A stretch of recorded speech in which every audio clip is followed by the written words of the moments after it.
sababu 5 zinazofanya wanawake wa kizazi chetu kupenda wanaume wenye pesa ukilinganisha na wanawake wa zamani.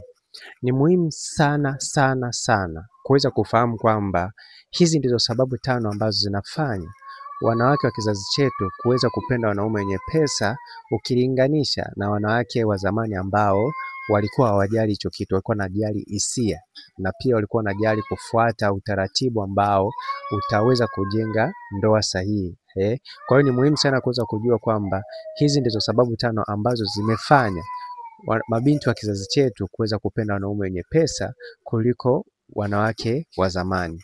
Sababu ya kwanza ni sababu ya mabinti wa kizazi chetu kupenda maisha ya show off.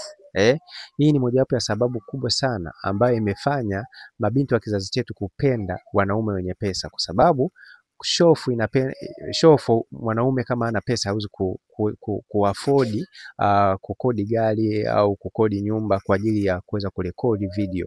Sasa mabinti wengi wa kizazi chetu wanapenda maisha ya show off. Kwa hiyo ni lazima aweze kutafuta wanaume ambao wana pesa. Kwa hiyo ni mojawapo ya sababu kubwa sana ambayo inafanya mabinti wa kizazi chetu kuweza kupenda wanaume wenye pesa. Na pia sababu ya pili ni sababu ya kuamini kitumbua chake ndiyo silaha ya mafanikio yake. Wanawake wa kizazi chetu wanaamini kitumbua chao ndiyo silaha ya kuweza kupata mafanikio. Kwa hiyo hii ni mojawapo ya sababu kubwa sana ambayo inafanya mabinti wa kizazi chetu kuweza kupenda wanaume wenye pesa.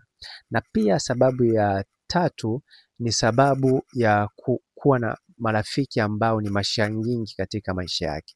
Ni muhimu sana kuweza kujua kwamba mabinti wa kizazi chetu wapo karibu sana na marafiki ambao ni mashangingi ambao wameacha wanaume, wameanza kuishi maisha ya kujiuza kwa ajili ya kupata pesa, hali ambayo inafanya kuwashawishi mabinti waweze kupenda wanaume wenye pesa. Kwa hiyo hii pia ni mojawapo ya sababu kubwa sana ambayo inafanya mabinti wa kizazi chetu kuweza kupenda wanaume wenye pesa, kutokana na hii sababu ya kuzungukwa na mashangingi katika maisha ya kila siku.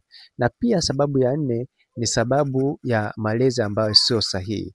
Ni vizuri zaidi kuweza kujua kwamba mabinti wa kizazi chetu wamelelewa na mabinti ambao ni wa kizazi kile kile, hali ambayo imefanya mabinti wa kizazi chetu kutokuwa na malezi mazuri ambayo yanafanya mwanamke aweze kutafuta mwanaume sahihi. Lakini kwa sababu ya hii sababu imefanya mabinti wengi kuweza kupenda wanaume wenye pesa. Kwa hiyo hii pia ni mojawapo ya sababu. Na pia sababu nyingine ya mwisho kabisa ni sababu ya